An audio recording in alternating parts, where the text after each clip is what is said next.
बिस्मिल्लाहिर्रहमानिर्रहीम। अस्सलामुअलैकुम नाज़रीन कराम, नई वीडियो में आपको खुश आमदीद कहते हैं। अमेरिका और चीन के दरमियान कशीदगी मज़ीद बढ़ गई है। बाइडन इंतज़ामिया ने चीन से बाज़ाब्ता जंग के इशारों के बाद बिलाखिर जारहाना कदम उठाते हुए चीनी गुब्बारे को मिसाइल से मार गिराया है। बैनुल अक़वामी मुबस्सिरीन इस हमले को चीन और अमेरिका की अमली लड़ाई का बाकायदा आगाज करार दे रहे हैं। चीन के सेटेलाइट गुब्बारे या एयरशिप को समंदर के ऊपर से निशाना बनाया गया है। बाइडन का ये जारहाना कदम है। मलबा वर्जीनिया में FBI लैब मुंतकिल किया गया है, जबकि पेंटागन ने बीजिंग पर जासूसी का इल्ज़ाम धरा है। गुब्बारा सिविलियन एयरशिप था, इंतकाम लिया जाएगा, चीन की जानिब से ये इंतबाह सामने आया है। तो इस वक्त चीन और अमेरिका दो बड़ी ताकतें आमने सामने हो चुकी हैं और मुबस्सिरीन के मुताबिक ये जंग की पहली चिंगारी है जो अमेरिका की जानिब से लगा दी गई है। नाज़रीन कराम, बैनुल अक़वामी मुबस्सिरीन इस हमले को चीन और अमेरिका की अमली लड़ाई का बाकायदा आगाज़ करार दे रहे हैं। इस हमले में कोई जानी नुकसान नहीं हुआ। इसका मलबा वर्जीनिया में कायम अमरीकी तहकीकाती एजेंसी की एक लैब में मुंतकिल किया गया है, जिसके बारे में अमरीकी मीडिया का दावा है कि इसकी बाकियात 3 ट्रकों पर पहुंचाई गई हैं। दूसरी जानिब अमरीकी महकमा दिफा पेंटागन ने बीजिंग पर जासूसी का इल्ज़ाम लगाया है और कहा है कि उनका गुब्बारा खुफिया मिशन पर था। साथ ही अमरीकी हुकाम ने यह भी तस्लीम किया है कि चीन इस सेटेलाइट गुब्बारे से जो नताइज या मालूमात हासिल करना चाहता था वो नहीं कर पाया, जबकि चीन ने अमरीकी इल्ज़ाम को सख्ती से मुस्तरद करते हुए कहा कि गुब्बारा 100 मिलियन एयरशिप था, एक सिविलियन एयरशिप था जो सेटेलाइट समेत मौसमियाती उमूर के जायजे के लिए रवाना किया गया था। ताहम ये रास्ता भटकते हुए पहले कनाडा की हुदूद में गया और फिर वहाँ से सफ़र तय करते हुए गुज़श्ता हफ्ते अमेरिका में दाखिल हो गया। मालूम हुआ है कि कनाडा और अमेरिका के दरमियान चीनी गुब्बारे के हवाले से मुसलसल इंटेलिजेंस शेयरिंग की जाती रही थी, जबकि कनाडा ने चीनी गुब्बारे को तबाह करने के अमरीकी इक़दाम की भी खुली हिमायत की है। कैनेडियन वज़ीर आज़म जस्टिन ट्रूडो ने अपनी एक ट्वीट में चीनी एयरशिप को मार गिराने का खैर मकदम किया और कहा कि हम अमेरिका और कनाडा अपनी दिफाई और सिक्योरिटी पर एक साथ मिलकर काम करते रहेंगे। नाज़रीन कराम, अमेरिका और कनाडा के गठजोड़ पर चीन इंतहाई मुश्तइल दिखाई देता है और उसने दो टोक कहा है कि गुब्बारे की तबाही पर अमेरिका से इंतकाम लिया जाएगा। आलमी मीडिया के मुताबिक अमेरिकी फ़ौज ने हफ्ते को शुमाली अमेरिका में हसास फ़ौजी मकामात के ऊपर से गुजरने वाले चीनी गुब्बारे को क्रोवेना के साहिल से मार गिराया, जिस पर चीन ने अमेरिका को नताइज भुगतने की धमकी देते हुए कहा कि उसका ये सिविलियन मिशन हादसाती तौर पर रास्ता भटक गया था।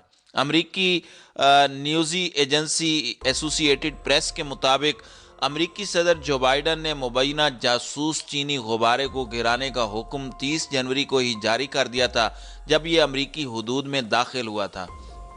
ताहम अमरीकी हुकाम ने सदर जो बाइडन को बताया कि ऑपरेशन का बेहतरीन वक्त उस वक्त होगा जब यह गुब्बारा समंदर के ऊपर होगा, क्योंकि 60,000 फुट की बुलंदी से ज़मीन पर इसका मलबा लोगों के लिए ख़तरा बन सकता है।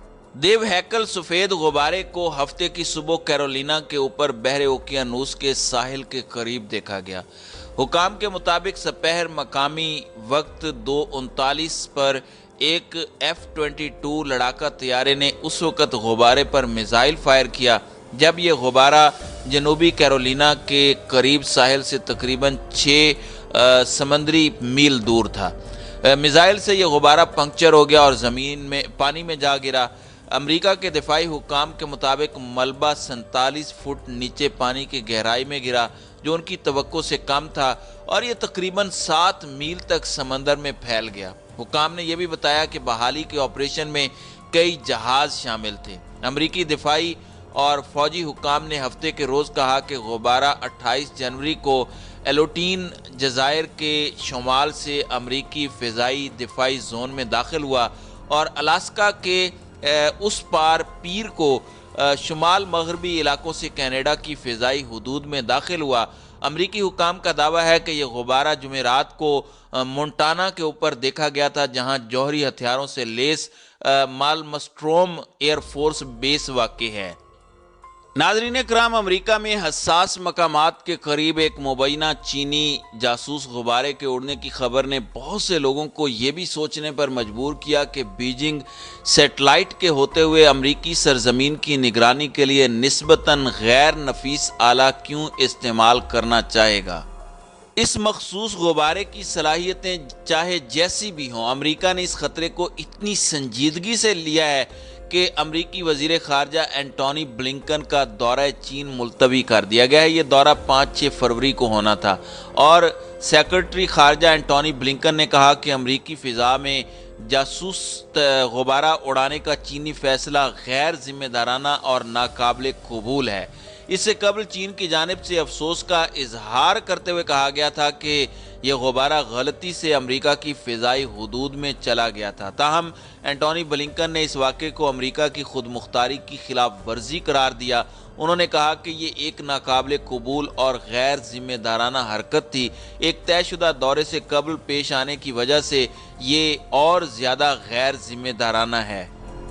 ناظرین کرام، غبارے سے نگرانی جاسوسی کی سب سے قدیم ترین ٹیکنالوجیز میں سے ایک ہے۔ جاپانی فوج نے انہیں دوسری جنگ عظیم کے دوران امریکہ میں آگ لگانے والے بم چلانے کے لیے استعمال کیا۔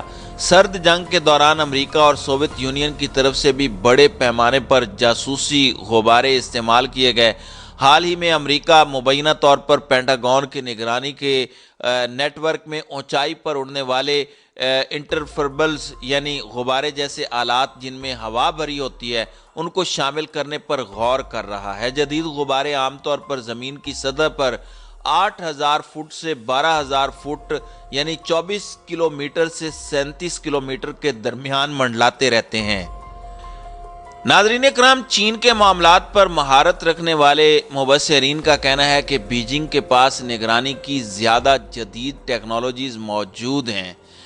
چین کے پاس امریکی انفراسٹرکچر کی جاسوسی کرنے یا جو بھی معلومات وہ حاصل کرنا چاہتے ہیں اس کے دوسرے ذرائع موجود ہیں۔ غبارے کا مقصد امریکیوں کو سگنل بھیجنا تھا اور یہ بھی دیکھنا تھا کہ امریکی کیا رد عمل دیں گے۔ یہ بھی ہو سکتا ہے کہ چین چاہتا تھا کہ امریکہ غبارے کی موجودگی سے باخبر ہو۔ شاید اس کا مقصد محض یہی ہو کہ اس کی موجودگی کی خبر ہو جائے۔ شاید چین کوئی سنگین خطرہ مول لیے بغیر یہ ظاہر کرنے کے لیے غبارے کا استعمال کر رہا ہو کہ اس کے پاس امریکی فضائی حدود میں داخل ہونے کی جدید ترین تکنیکی صلاحیت موجود ہے اور اس لحاظ سے غبارہ ایک بہترین انتخاب ہے۔ تاہم ماہرین کا کہنا ہے کہ غباروں کو جاسوسی کیمروں اور ریڈار سینسر جیسی جدید ٹیکنالوجی سے لیس کیا جا سکتا ہے اور نگرانی کے لیے غبارے استعمال کرنے کے کچھ فائدے ہیں، جن میں سے اہم یہ ہے کہ یہ ڈرون یا سیٹلائٹ کے مقابلے میں کم مہنگے ہیں اور انہیں کہیں بھی بھیجنا نسبتاً آسان ہے۔ غبارے کی دھیمی رفتار اسے دیر تک ٹارگٹ ایریا کی نگرانی کرنے کی بھی اجازت دیتی ہے۔ دوسری طرف ایک سیٹلائٹ کی حرکت اس کے مدار کے پاس تک محدود ہوتی ہے۔ تو ناظرین کرام، آپ کی اس ویڈیو کے حوالے سے کیا رائے ہے؟ آپ اپنی رائے کا اظہار کامنٹ سیکشن میں ضرور کیجیے گا۔